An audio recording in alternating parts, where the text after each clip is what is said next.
Folks, Donald Trump's big election lie is based upon the turnout of black people. You might remember there were 4 states that he kept targeting. He was talking about Fulton County, Atlanta in Georgia, Philadelphia in Pennsylvania, Milwaukee in Wisconsin, Detroit in Michigan. That's who Donald Trump kept targeting. He kept focusing. He was focusing on black people. Him and his supporters put the names and information out of 2 black women, suggesting they somehow were rigging the election.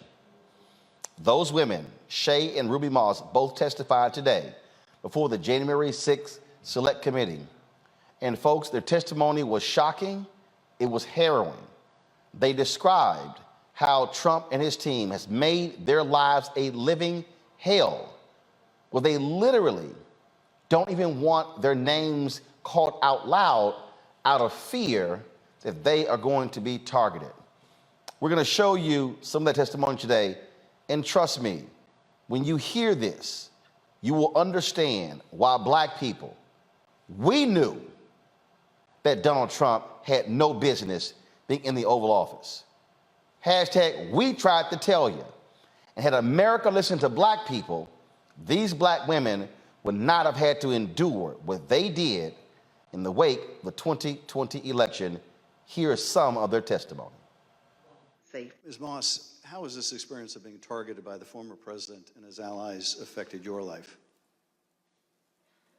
It's turned my life upside down. I no longer give out my business card. I don't transfer calls. I don't want anyone knowing my name. I don't want to go anywhere with my mom because she might yell my name out over the grocery aisle or something. I don't go to the grocery store at all. I haven't been anywhere at all. I've gained about 60 pounds. I just don't do nothing anymore. I don't want to go anywhere. I second guess everything that I do. It's affecting my life in a major way, in every way. All because of lies. For me doing my job, same thing I've been doing forever.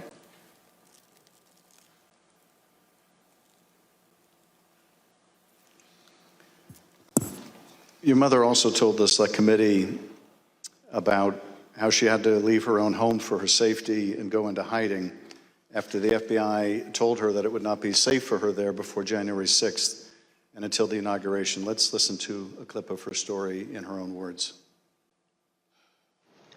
Around the week of January 6th, the FBI informed me that I needed to leave my home for safety. And I left my home for safety around that time. Understood. How long did you stay out? Did you, remain outside of your home for your own safety? I stayed away from my home for approximately 2 months. It was horrible. I felt homeless. I felt, I can't believe this person has caused this much damage to me and my family. To have to leave my home, that I've lived there for 21 years. And, I'm having to have my neighbors watch out for me, and I have to go and stay with somebody. It was hard. It was horrible. And that your conversation with the FBI about needing to leave your home for your own safety, or perhaps recommending it, do you remember, was there a specific threat that prompted that, or was it the accumulation of threats that you had received? What prompted it was getting ready to, January 6th was about to come, and they did not want me to be at home because of all the threats and everything that I had gotten. They didn't want me to be there in fear of, the people would come into my home I had a lot of that, so they didn't want me to be there. Just in case something happened, I asked, how long am I going to have to be at home? They said at least until the inauguration. Ms. Moss, I understand that people once showed up at your grandmother's house.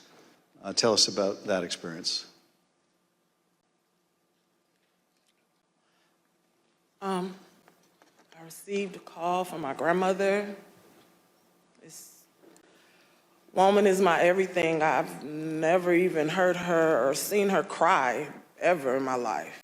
And she called me screaming at the top of her lungs, like, Shay, Shay, oh my God, Shay, just freaking me out, saying that there were people at her home and they, they knocked on the door, and of course she opened it and seeing who was there, who it was, and they just started pushing their way through, claiming that they were coming in to make a citizen's arrest.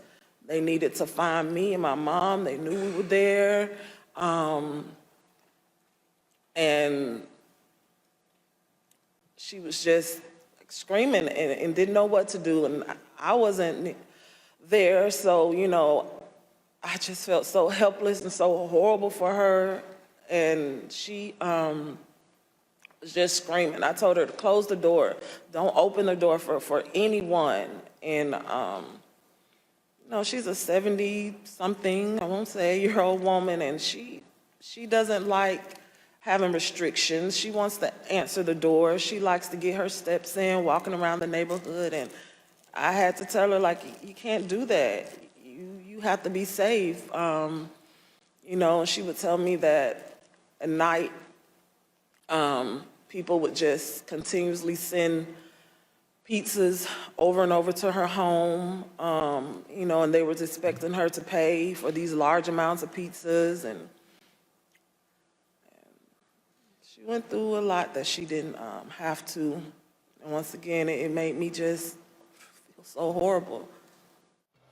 Folks, that is utterly shameful as a result of Donald Trump and his minions, what they did to these sisters. But he also tried to have Republicans lie on his behalf. One of them was the Speaker of the House of Arizona, Rusty Bowers. And he testified how Donald Trump literally today was saying what Bowers said to him about the election being rigged. And Bowers made it clear he's lying. Former President, we begin with the questions that I had prepared for you. I wanted to ask you about a statement that former President Trump issued, which I received just prior to the hearing. Have you had a chance to review that statement? My counsel called from Arizona and read it to me. Yes, sir. In that statement, I won't read it in its entirety. Former President Trump begins by calling you a rhino, Republican in name only.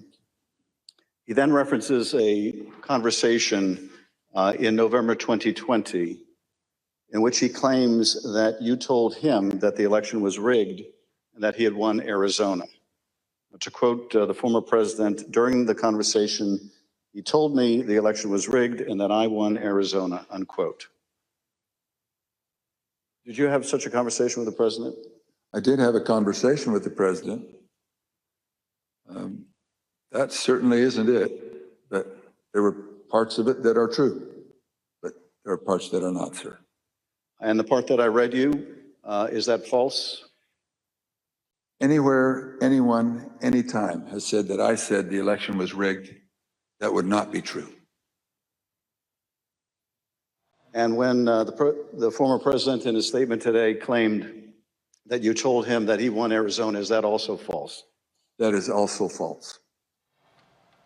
Flat out lies. Donald Trump, liar. And all of these Republicans out here still standing behind this man who this January 6th committee has shown the lengths that he went to try to steal this election, and he dares to call it rigged.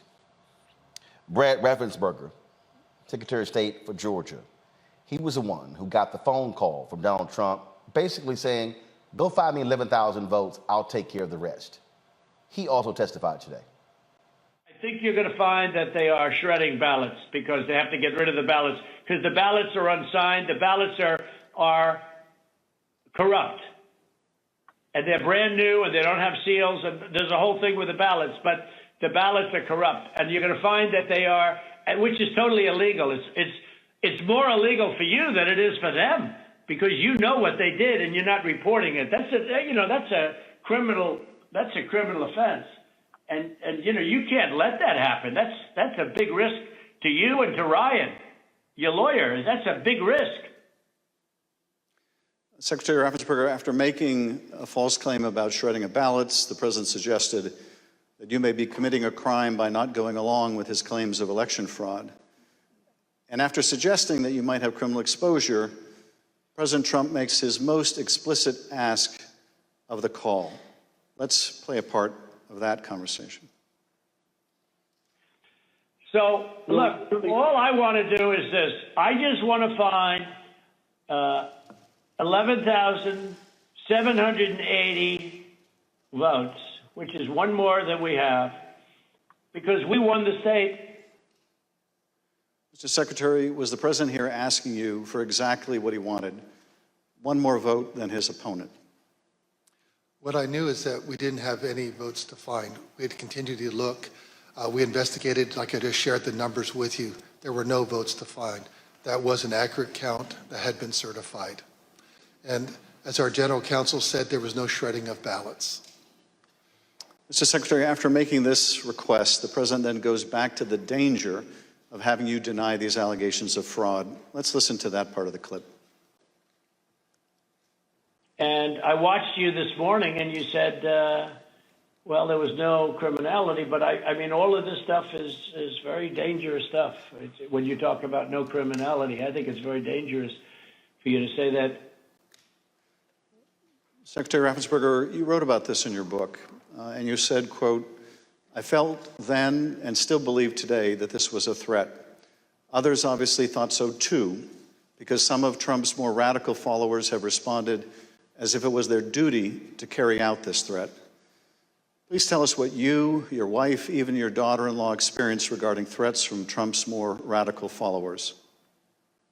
Well, after the election, my email, my cell phone was doxxed, and so I was getting text all over the country, and then eventually my wife started getting the text, and hers typically came in as sexualized texts, which were disgusting.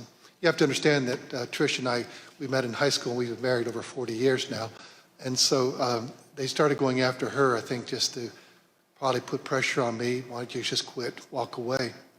And so that happened, and then some people broke into my daughter-in-law's home, and my son has passed, and she's a widow and has 2 kids. And so we're very concerned about her safety also. And Mr. Secretary, why didn't you just quit and walk away?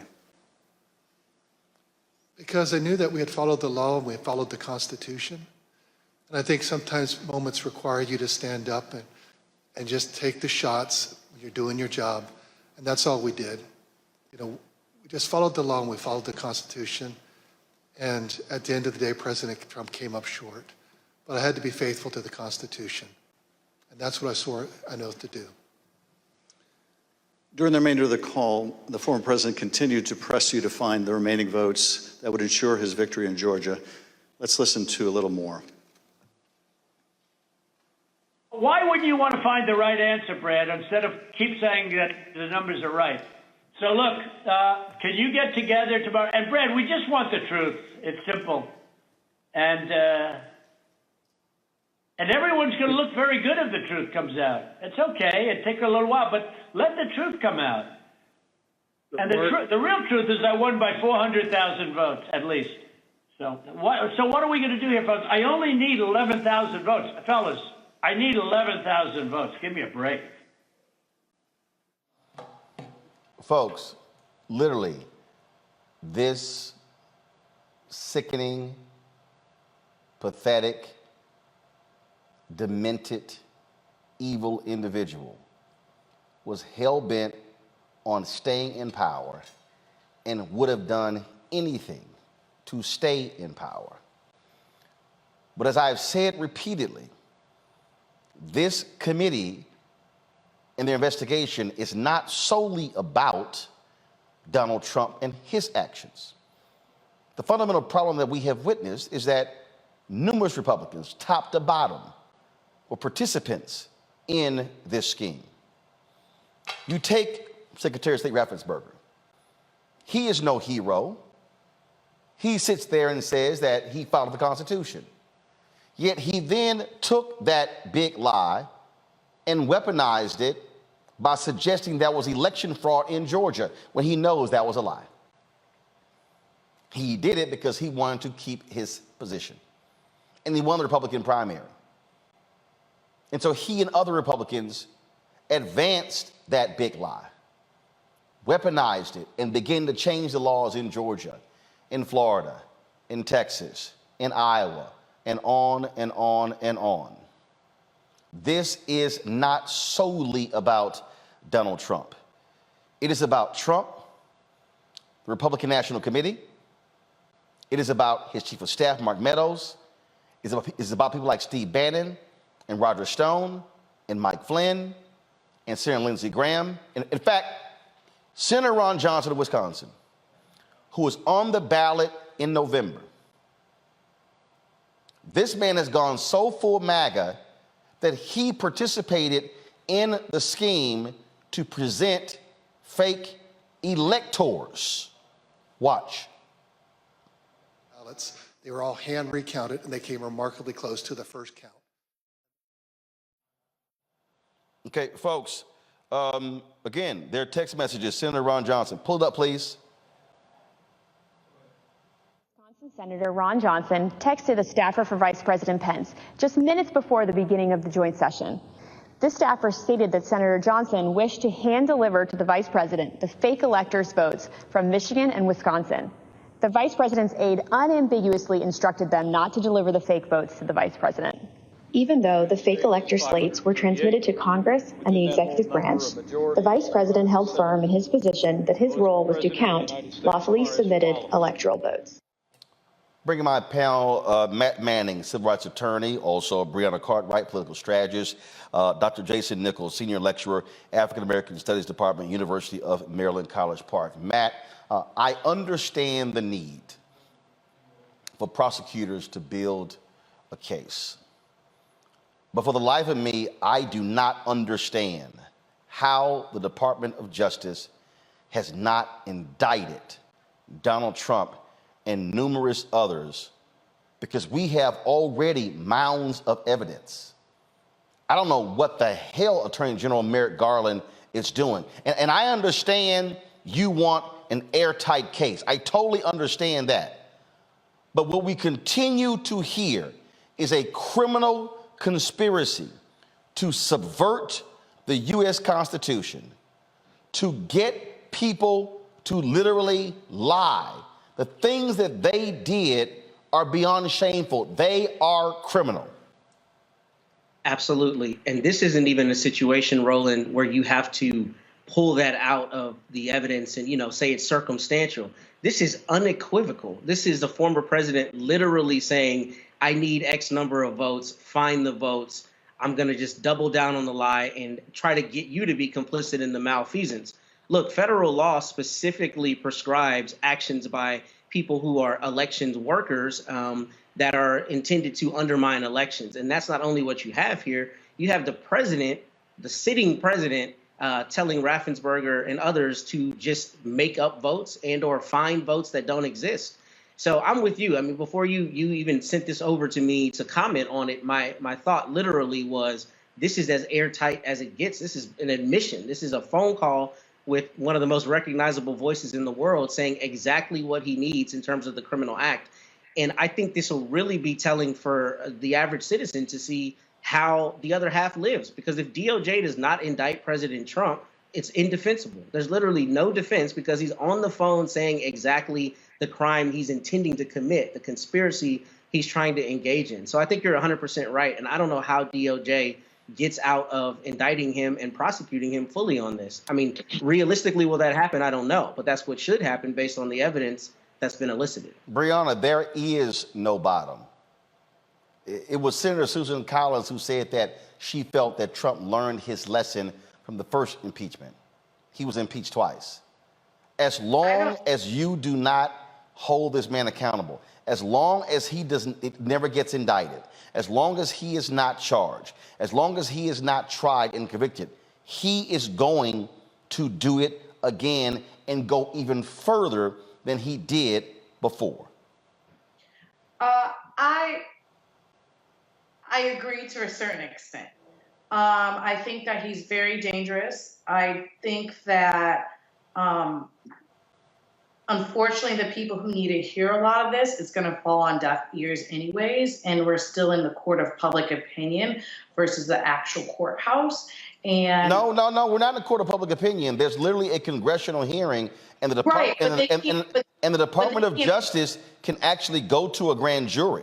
So this is not a situation where we need the public to sort of get behind it. They are laying out undeniable, irrefutable evidence, and the people who are unveiling it are literally his own people.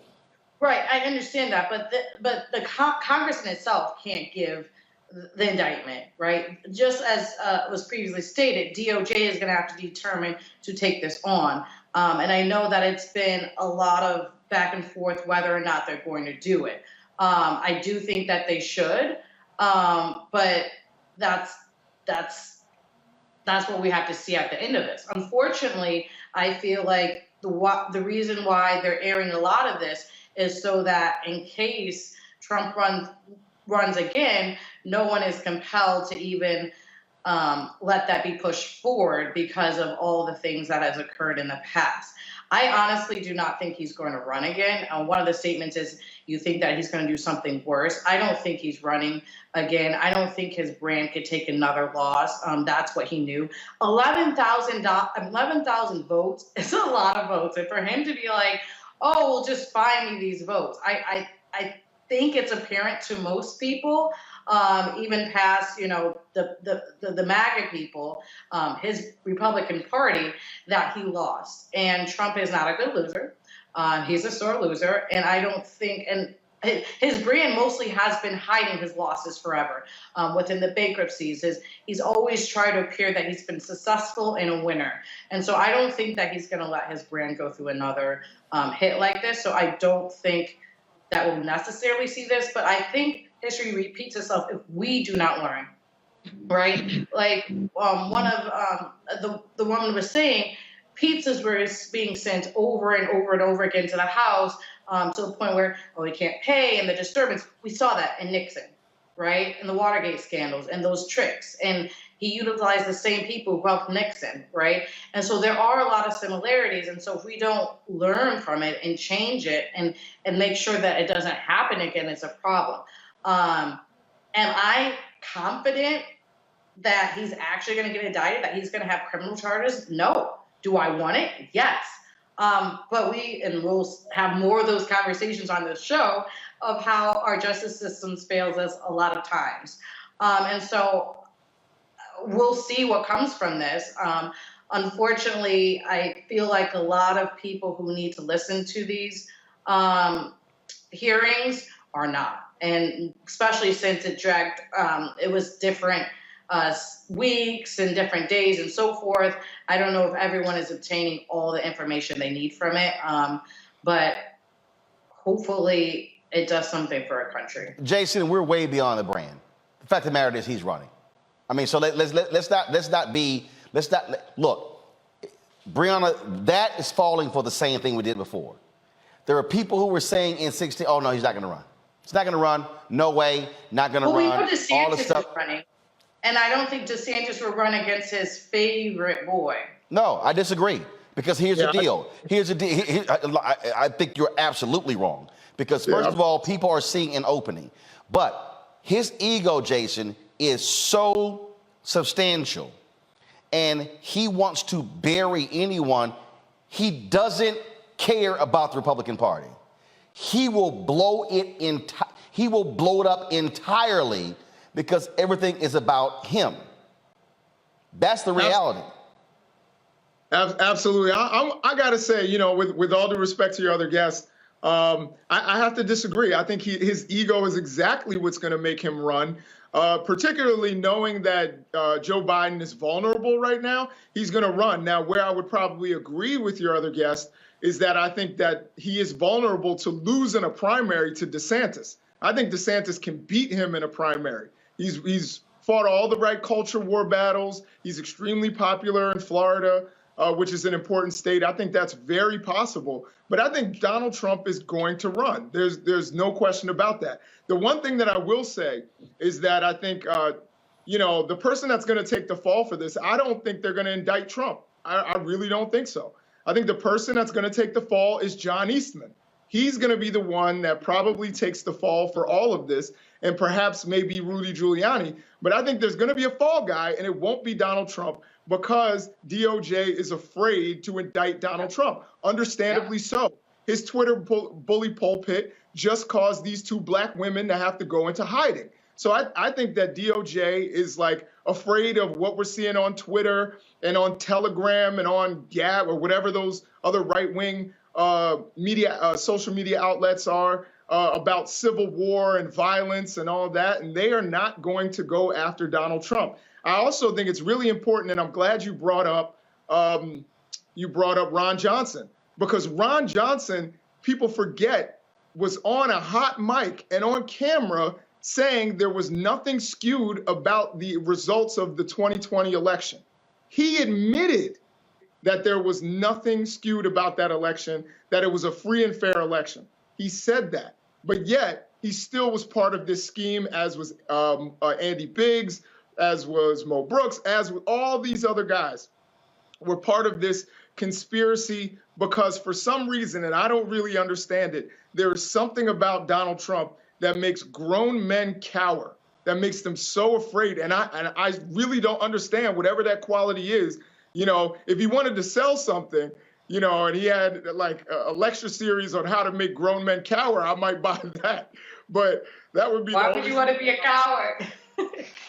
Yeah, I think, Donald Trump, for some reason, is able to do that. But some of these people who are not heroes, as you stated, Roland, still stood tall on what they believed and what they knew was true. Not enough, but there were some, and that's why we are where we are with this hearing. Here's the issue that I have here, Matt. And I do believe that there is this fear, if you will, this reluctance to indict him. Because how will his people respond? This is going to tear the country apart. I'm sorry. If you broke the law, you broke the law. If you were engaged in criminal conduct, that's what you were engaged in. If you, Matt Manning, a civil rights attorney, was engaged in criminal conduct in an election, there would be no hesitancy by the U.S. attorney to indict you and to try to put you in jail and put you in prison. So I don't understand what this fear is, because to me, the greater fear is that these people are running individuals for secretaries of state, for elections administrator.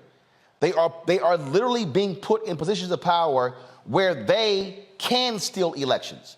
Right now in New Mexico, a Republican refuses to certify the results of a Democratic nominee for Secretary of State, alleging voter fraud, and it's all BS. These people are carrying the tiki torches for Donald Trump. These people are executing a game plan as we speak to literally do in the future what he tried to do on January 6th. And so if you do not indict him and Giuliani and Eastman and Stone and Meadows and on and on and on, what you literally are saying to the American people, you can go even further than they did and you might get away with it. And you're One also, thing I want to— Matt, go ahead. Please, Brianna. Matt, go ahead. Okay, sorry. Matt and Brianna. Matt, go. I was just going to say that I think you're further underscoring to the American people that the American people are less important than the people who are in power. I mean, the idea that you can commit a crime this brazenly, this unequivocally, say the words you need to say to commit the crime and then not get indicted because you're, I guess, too big to be indicted, to me, really undermines the credibility of the Justice Department and everyone involved, right? The idea that if I committed those crimes right now, not only would there be an indictment, there would be all kinds of press conferences about how they're coming after me to make sure that the rule of law and the integrity of the law is upheld. And that's what I think is so problematic, in addition to everything you've already delineated, is that Republicans have spent decades trying to talk about how they're the moral authority, right? So when their own guy comes out and commits a crime brazenly like this, irrespective of whether he's the president or a pauper, he has to be indicted. He has to be indicted at the least so that the people of America don't believe that there are really two systems of justice. And we know that there are. But if you at least want to perpetuate the farce that the rule of law applies to everyone, then you have to indict Donald Trump for committing these crimes. And I think Dr. Nichols was spot on. I don't think that they're going to ultimately indict Trump. I think Breonna said the same thing. I don't necessarily hold out hope that that will realistically happen. But academically, as a lawyer, as a former prosecutor who has proven cases based on evidence that's less compelling than this, absolutely they should indict him. There's no way to defend this at all. And I think you're right, Roland, about this emboldening other people. We're already seeing people around the country trying to delegitimize political results following this same game plan. But I think the problem is with Trump, he's at the top of the heap. So if there's no accountability for him, then I don't think there's any credibility left in the system, if you ask me. And I think that's really one of the bigger consequences here. If they don't indict him, then it's saying, look, you get a pass if you're beyond a certain point, but everybody else, we're coming for you. And I don't think that the system can sustain that. Breonna, go ahead. I think that you make great points. And I want to re-ask you, Matt, especially as a constitutional attorney, what are your thoughts on, because Doc said, that he really thinks, despite his brand and maybe because of his ego, that he's going to run again. So my question is, going off of constitutional law, right?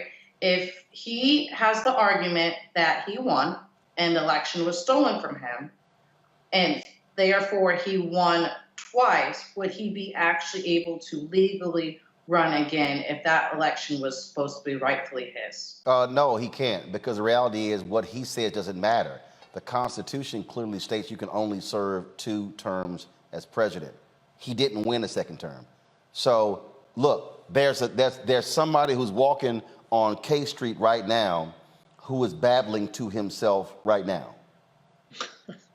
I can guarantee you it does not matter what that babbling person is saying. It's irrelevant. So he wasn't sworn in a second time. Right. There was no second inauguration. He is not sitting in the Oval Office right now. He ain't president. Now, he might think Mar-a-Lago is White House South. No, he's former. So there is no argument to make. He lost. He lost, pure and simple. And what we have here is him literally on tape trying to steal the election. Yeah. Raffensberger said Biden won Georgia. Rusty Bowers, Biden won Arizona. So that's not even, and again, that's entertaining crazy. He lost. He can't accept the loss. And what's crazy about this, Jason, is all of the people around him, they know he was crazy. This fool think he won. Now his ass lost. But because they care about power, they were willing to go along with it because it might have succeeded. That, to me, Jason, that's why I'm not giving Mike Pence no medals. And then now you got Pence who doesn't even want to testify. See, this is why I will call none of these people patriots. Because if you were truly a patriot, you would not be afraid to testify. You would say, absolutely, I'll be there. But no, they, truth be told, they still want to operate in the Trump orbit because his people represent the Republican Party. And that's why I also think that Pence will try to run for president as well. We know he's running. He's running. But he's still, though, we know he's running. But what I'm saying is I am not going to call him a patriot because true patriots would have testified before the committee. Well, he's not a patriot because he tried to go along with it all up until his attorney the day before. He went to many states to say that, oh, this election might be rigged and so forth. And it wasn't until his attorney was like, oh, you know, you can get in huge trouble for this. And they're like, when you're counting and da-da-da. And he said, wait, I can't do this. And it wasn't until that point, the day before, when they kept on trying to tell him, he said he couldn't do it, that he was like, okay, well, lock me into a room so that I'm safe. You know, when it came down his safety, when they said hang Pence, was there any, you know, switching of it? But I don't think he wants the MAGA people to actually realize that, because then that takes away from his voting base. They all are sucking up to the MAGA voters, Jason. Period. Absolutely. First of all, as Brianna stated, as you stated, Mike Pence looked for every way to do this, but realized that there was no legal way he could overturn an election. It wasn't like, you know, he was morally opposed from the very beginning. The other thing I would say is just like what Matt was saying about DOJ and the fact that they should indict the big guy if they're willing to indict the little guy. In theory, that's correct. But when we look at this historically, one of the worst presidential scandals in history was under Reagan, and that was Iran-Contra. But he got away. He was Teflon. The DOJ didn't indict him, and anybody who did get indicted got pardoned by HW. So to me, I think there's precedent for the DOJ to pass the buck. And I think that's what they're going to do when they have someone powerful, and they're going to use this excuse of dividing the country as if we're not divided already. And they're going to, you know, pass the buck on that. So I think none of these guys are heroic. Some of them, like Bill Barr, literally sucked up to Trump in his resignation letter, you know, and still says he might vote for Trump again. No. He did not say might. He was literally asked, if Trump is a nominee in 2024, would you vote for him? And he said unequivocally, yes. Yeah, I mean, yes. So that's why I'm not, the fact that all of these people will still say, if he gets a nomination, I'm voting for him, they care about power, not party, not Can I say one principle. last thing?